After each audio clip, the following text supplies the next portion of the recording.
All my women, this boss. Yo, it's hiphopisreal.com in association with Euro TV. We have Black Bear, you know what I mean, Born Legacy 3 Day 2. We got Gutta here. You know what it is, man. Mr. Be Honest. Living life, nigga.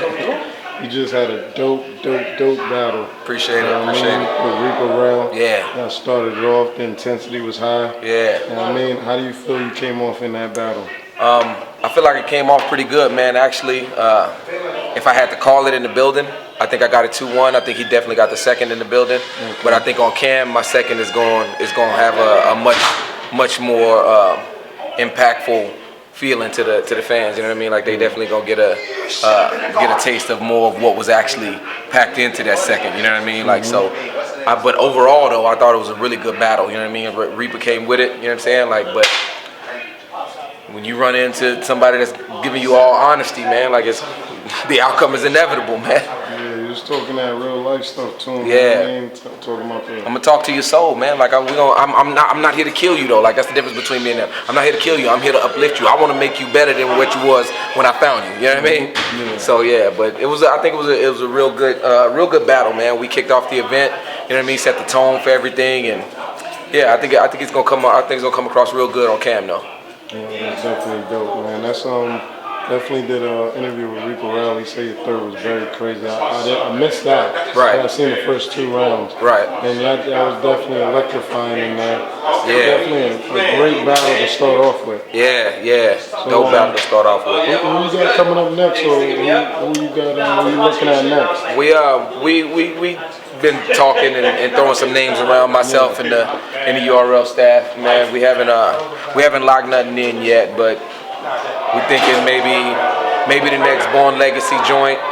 Maybe I could sneak my way onto like a Day 2 Summer Madness 6 shit if they put that together. You know what I mean? Like, but yeah, I'm basically having to climb up the ladder. You know what I mean? Like it's not a situation where it's like I came in as a heavily requested, you know what I'm saying, artist for URL. Even though like there's a lot of people who fuck with me, a lot of people who was dumb excited to have me back, but I still got to build my stock up. You know what I mean? Like I still got to get my weight up. You know what I mean? Like cause right now I'm too much of a calculated risk for the names and the niggas y'all want to see me against, because profile wise they're gonna take an L because my profile don't match theirs. Then you get on stage and you take another L, like it don't make good business sense for them, you know what I mean, other than the bag that they might get from it. So you know what I mean, I don't knock they hustle, you know what I mean, like it just is what it is. I'm too much of a calculated risk at this point, because you know you're not gonna win.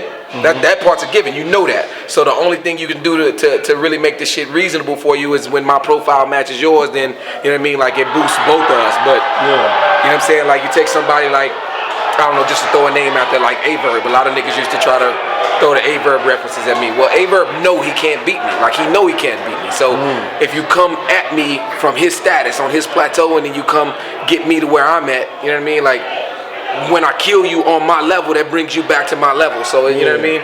But then the same thing, it works the opposite way for me, because if I kill him at my level, then niggas gonna be like, oh, well, he just battled you because he wanted the bag. You know, he didn't really take it serious. That's the excuse they give all of them old niggas. You know what I mean? Like, I don't even call them top tiers no more, because them niggas haven't been top tier in a while. But all of the old niggas, the original niggas from URL, they all got that same stigma about them. You know what I mean? Like when they get bodied by somebody that's hungry and somebody that's still spitting that shit and still talking that shit, the first thing that they fans do for him is say, oh, well, he wasn't really taking the battle serious. Well, nigga, who fault is that?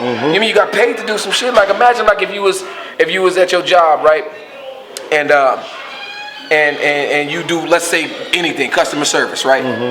And a customer goes and tells your manager like, yo, like that nigga he not giving me good customer service. Is your manager gonna tell the customer, oh well, he wasn't taking you serious? No, bitch, you paying him for a job.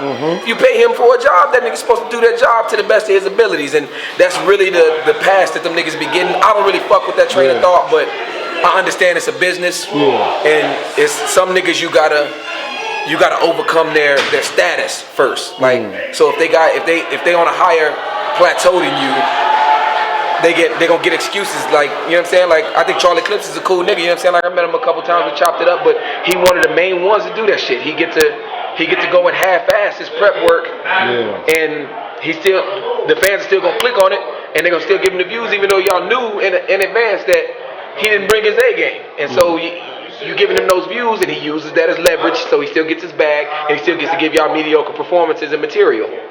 So, I mean, when they want the shit to change, it will. But nigga like myself, man, like regardless of the bag or whatever, you know what I'm saying? Like, I hold myself to a higher standard, you know what I'm saying? Like, 9 times out of 10, I'm not even battling the nigga in front of me. I'm battling the last me that y'all see. Yeah. You know what I mean? Like, that's how I approach it. You know what I mean? Salute, Murder. Appreciate you, Brody.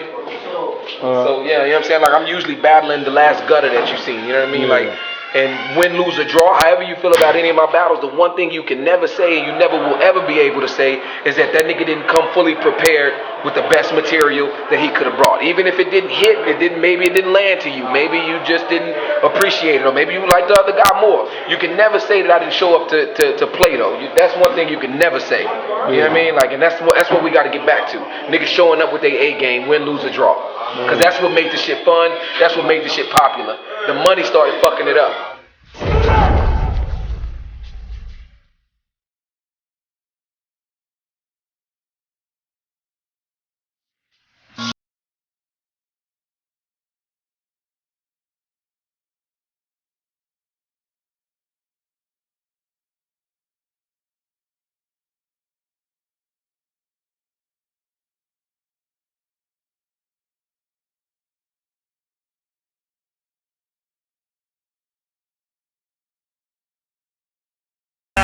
So bring the packs out, count the beamer and black out. Like it's the first brick, getting chips like the Bulls in '96. I fucked your bitch from the top, got a new fit with the gnada. Trust you niggas don't want nada. It's 12 bottles in this spot.